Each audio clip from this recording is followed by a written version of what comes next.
¿Cómo le va, Antonio? Bien, bien, ¿y vos?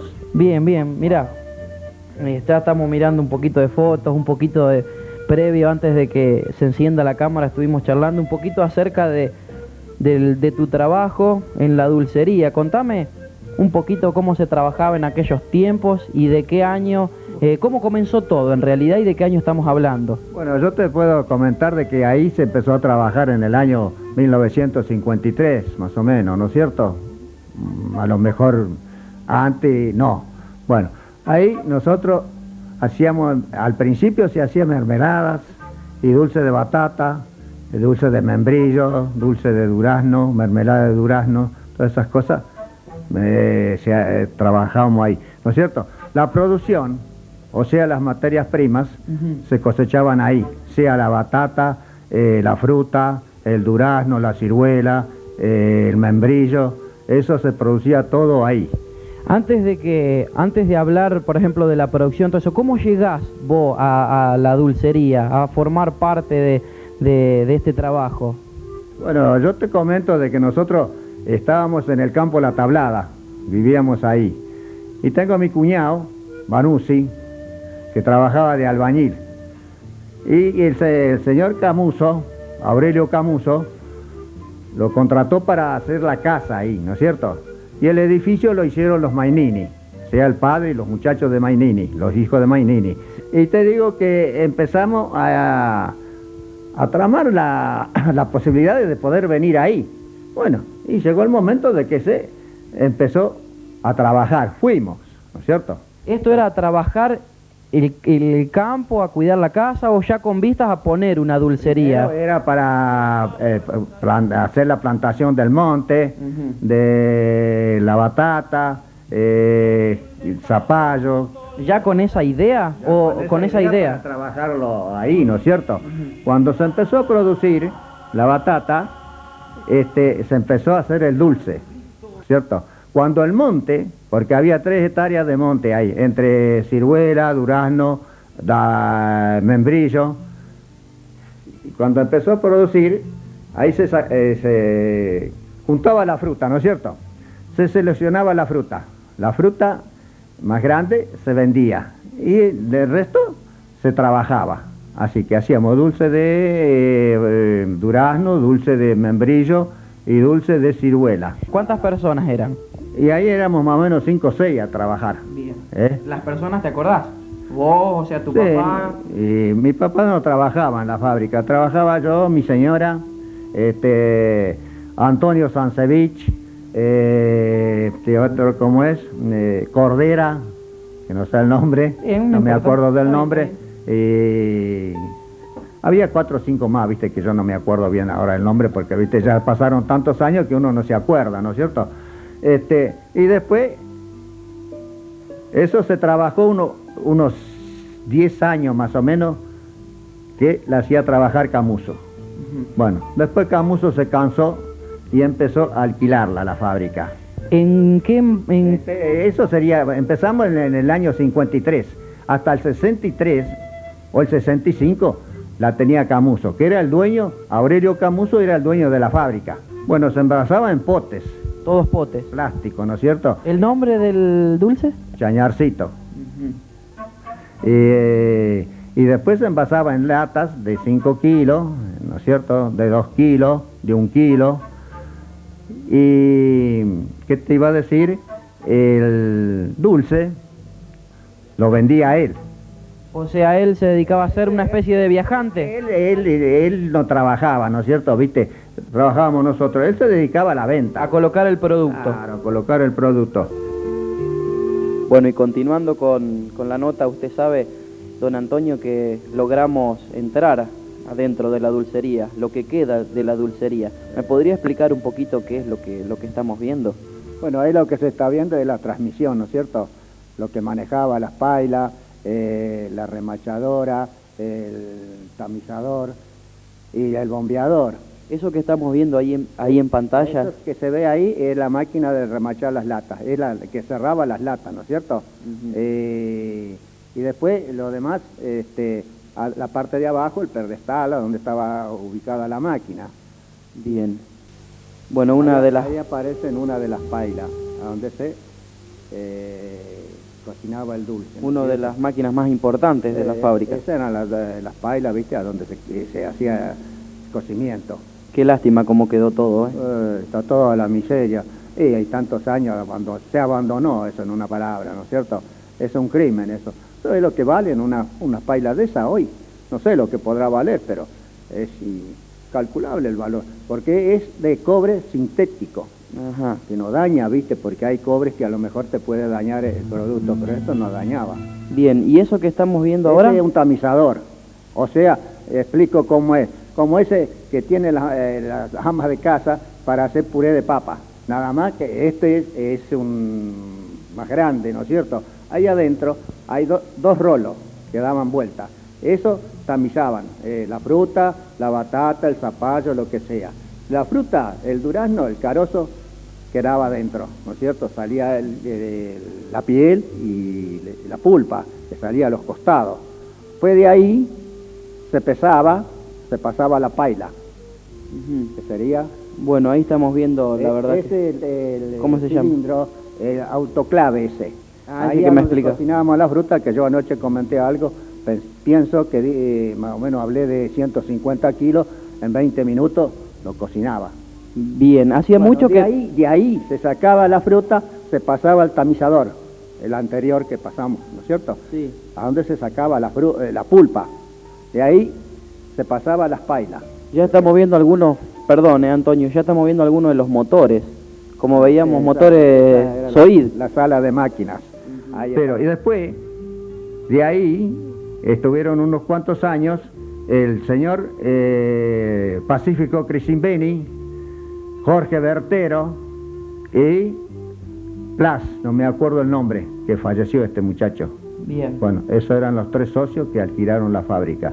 Con ellos, nosotros trabajamos, no sé si 6, 7 años, ¿no es cierto? También haciendo el dulce, pero ya no se producían las materias primas, ahí no se producían. ¿De dónde venían? Venían de Mendoza.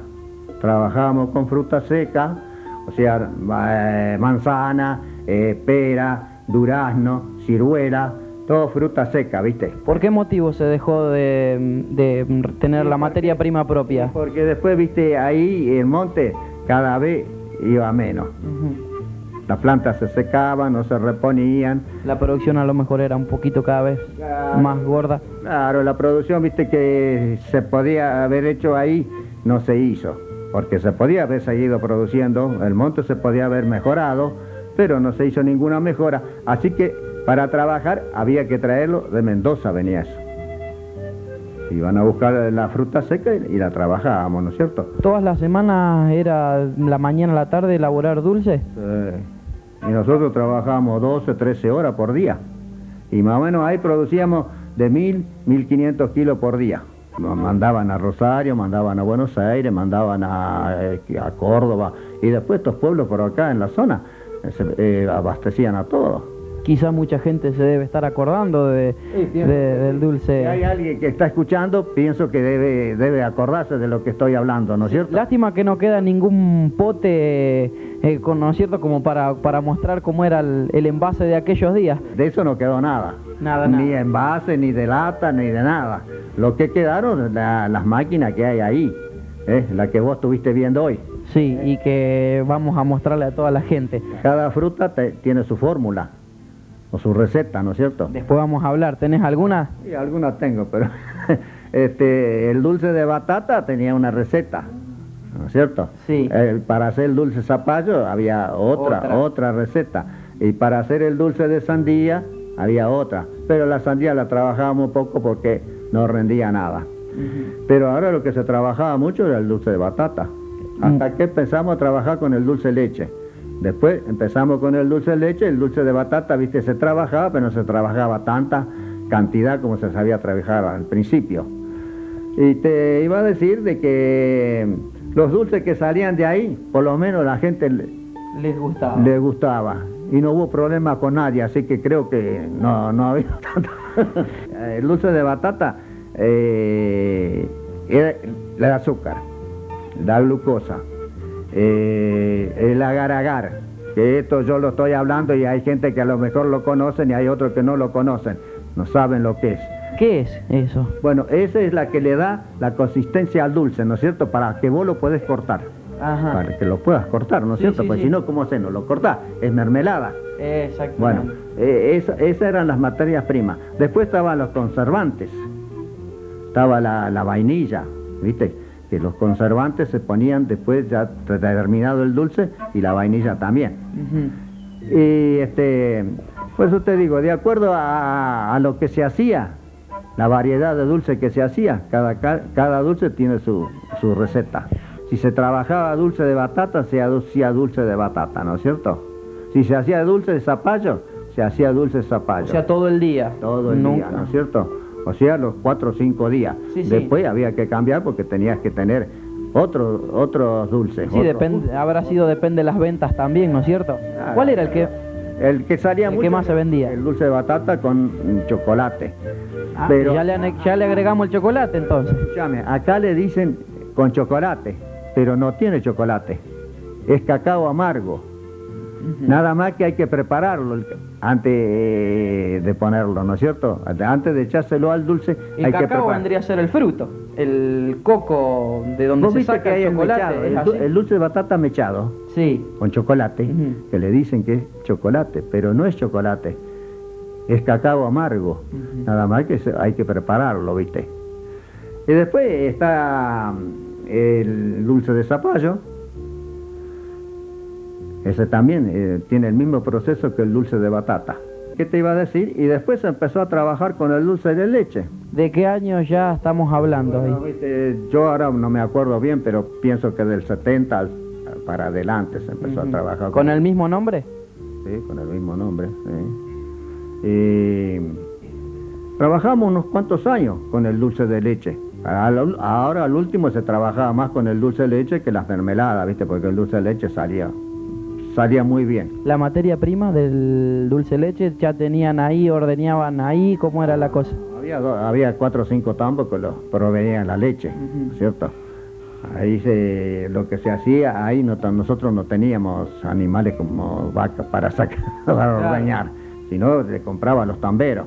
Había 4 o 5 tambos que le traían leche, había algunos que traían 200, otros traía 300, otros traía 400 litros de leche. ¿Qué producción tenían de dulce de leche? Y te digo más o menos de 1000 kilos por día. Oh, qué lindo. Las recetas las Sí. teníamos nosotros. El dulcero, vendría a decir, ¿eh? Esa, en una palabra, el dulcero. Y después lo demás, viste, había quien tenía que envasar, había quien tenía que remachar las latas, había quien tenía que atender la caldera. Así que, viste, eso dependía de cada cual su trabajo. Ahora, si a lo mejor yo tenía que reemplazar a alguno, lo reemplazaba. Claro, sí, sí, sí. Por ejemplo, el dulce, teníamos un refractómetro. A ver si me explica un poquito qué es. Eso te puedo explicar, para tomar la densidad del dulce, ¿no es cierto? Porque el dulce tiene un punto, ¿no es cierto?, de cocimiento. Que vos, si lo pasás, no tenés problema. Pero si no llegás a la densidad, el dulce puede descomponerse, Ujú. ¿cierto? Y te explico por qué. Porque a lo mejor no llegando a la densidad, el dulce tiene mucha agua, ¿no es cierto? Esa agua tiene que evaporarse. Todo ese vapor que sale, ponerle una pava que esté hirviendo, ¿no es cierto? El vapor ese que sale es agua que se va. Claro. Y en el dulce pasaba lo mismo, ¿no es cierto? Porque no sé si vos tuviste oportunidad de ver, a veces cuando trabajamos, mayormente en el invierno, los días de niebla y eso, ahí adentro es impresionante el vapor, porque el vapor no sale. Y el vapor salía de las pailas, salía del autoclave ese que teníamos para cocinar la fruta. Sí. Y eso era todo agua que tenía que irse. Entonces, el dulce, esa agua tiene que desaparecer. Tiene una cantidad que tiene que tenerla, ¿no es cierto? Porque si no, se descompone. Pero si el cocimiento no está a punto, el dulce seguro que no te va a durar. Todo tiene su secreto. Tiene su periodo de vida también. Yo me levantaba a las 3 de la mañana a prender la caldera, porque la caldera no la teníamos porque cocinábamos con el vapor de las calderas, ¿viste? Las pailas marchaban todas con el vapor de la caldera. El autoclave ese que te digo, eso también. marchaba con el vapor de la caldera. Y había que madrugar. Me levantaba a las 4, 3:30, a las 4 de la mañana. Ahí lo que estamos viendo es el edificio, ¿no es cierto? Hay una mujer sentada ahí que es mi señora, ¿cierto? Aparte de ahí donde está ella, sobre ese ventanal, estaba el tanque del agua. Lo que se ve más allá, ¿no es cierto?, es la chimenea de la caldera. Un poquito más abajo, esa parte oscura, es la boca de la caldera. Después, aquellas dos ventanas que se ven allá, los ventiluces, eran el salón donde trabajábamos. Donde se propiamente los Bien. Bueno, la primera foto que está a la derecha, ahí estoy yo, está Guido Giustosi, está el suegro de Aurelio Camuso, Jorge Conti, y el hermano de Giustosi. Apenas se ve la mitad del cuerpo. Eran los que trabajábamos ahí en la fábrica. Trabajando a full se ve. Bueno, la otra que sigue, el camión es de Rossi. Ahí es cuando cosechábamos los zapallos, eso, que se traía a la fábrica. Ese camión lo teníamos para transportar la fruta, el zapallo, la batata, y en fin, ahí termina esa. Bien. La foto que aparece a la derecha es una de las empleadas que teníamos, cosechando la batata, sea en el campo, ¿no es cierto? La que sigue... La cosecha era así, se daba vuelta al surco y a levantar. Eso se daba con un aradito, viste, también de una reja, se daba vuelta al surco. Y después, con la mano había que buscar la batata y hacer montoncito para después recolectarla y llevarla al depósito. Sería el que sigue.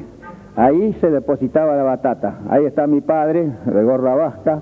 El que le está ayudando a él es Antonio Sancevich. Ahí había unos túneles abajo, a donde depositábamos la batata, de unos 7, 8 metros de largo a 6, 7 metros de profundidad. Le cabía a lo mejor 4 o 5 mil kilos a cada uno, ¿no es cierto? Y después de ahí se sacaba para trabajarla. Muy bien. Bueno, la foto que aparece a la derecha, hay un furgoncito ahí. Era un cliente que venía a buscar mercadería. La parte posterior es el edificio, la chimenea y la fábrica, ¿no es cierto? La otra que sigue... Y en esa también pedimos un poquito de disculpa porque ya están un poquito quizás perdiendo el color las fotos, ¿no? Hace años, calcula, estas fotos, no sé, tienen más de 20 años. Sí. Hace muchos años y se van deteriorando. La que sigue, estamos yo, mi señora y mi hermana, también en la tarea de traer la fruta, fruta no, porque esa es calabaza, ¿viste? Que se cosechaba en el campo para traerla a la fábrica.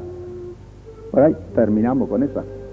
Bueno, y continuando con el álbum, como vemos también dentro de la fábrica, se realizaba algún festejo en esta foto, no sé qué hubiese sido. Bueno, mirá, yo tampoco me acuerdo bien qué es lo que se festejaba, pero pienso que no te puedo decir si fue los 50 años de casado de mi padre o fue algún otro acontecimiento.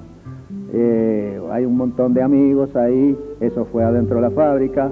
Está el señor con el acordeón, que es Patrignani, no me acuerdo el apellido, que ya no está entre nosotros. Pienso que hay gente que lo ha conocido acá en Chañar, como lo conocí yo. Muchísimas gracias por la nota, Antonio. Gracias a vos que me diste la oportunidad de poder expresar lo que siento.